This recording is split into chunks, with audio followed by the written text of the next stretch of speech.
Good evening, here's Top News newsletter starting with headlines.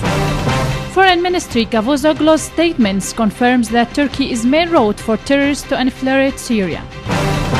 Army continues large-scale operations in all provinces. Tikrit will be liberated less than a month, Iraqi BM. US-Iran eye progress in next nuclear talks.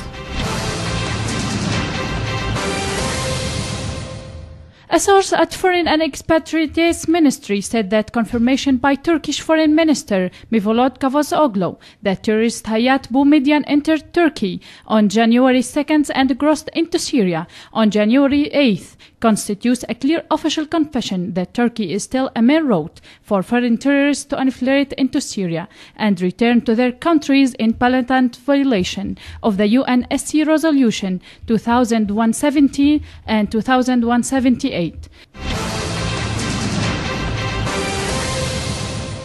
The Syrian government strongly condemned the terrorist attack, offering condolences to the victims' families and wishing the injured a quick recovery, asserting that national unity is the best way to confront terrorism. Worth mentioning that 9 people were killed and more than 35 were injured in 2 terrorist suicide bombings, which targeted a cafe in Jebel Mohsen area in Tripoli, Lebanon.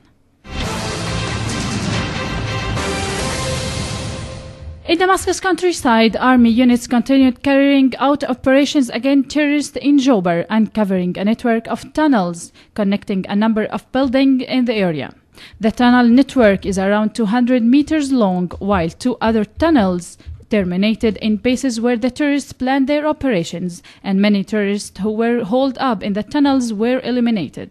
In their resort, the army targeted ISIS hideouts and concentrated on the areas of Jibli, Rashidiyeh, Al-Haweka, Rasafa, and Arafai, and Sina Deir ez-Zor city. Iraqi Prime Minister Haidar al-Abadi said that in less than a month, Iraqi government forces will launch an offensive against ISIS terrorists in an attempt to retake Tikrit, north of Baghdad. Al-Abadi has criticized the slowness of United-scale-led international coalition against ISIS terrorists in providing military support to his army, Mr. Abadi said during an official visit to Cairo. Iraq may need 3 years to rebuild and restructure its military, Prime Minister al-Abadi added. Mr. Abadi said he discussed with Egyptian President Abdel Fattah al-Sisi Iraqi proposals for a peaceful resolution of the conflict in Syria. He said that proposal filled the void that would appear in areas taken back from ISIS militants. In the Iranian view, U.S. Secretary of State John Kerry said that he and his Iranian counterpart would seek at their upcoming meeting to lay the ground for negotiations on Tehran's nuclear program to make greater progress. With only 6 weeks before the next deadline in the negotiations, Secretary of State John Kerry will meet with Iranian Foreign Minister Mohammad Jawad Zarif in the Swiss capital, and the U.S. and Iranian negotiations teams will meet Thursday through Saturday, and on Sunday diplomats from all 7 countries involved in the negotiations will hold a final session, Tribune News Services reports, and the 2 foreign ministers will discuss guidance for the negotiation teams, which will meet in the Swiss city from January 18th, seeking to reach the deal before the end of June, a senior State Department official said.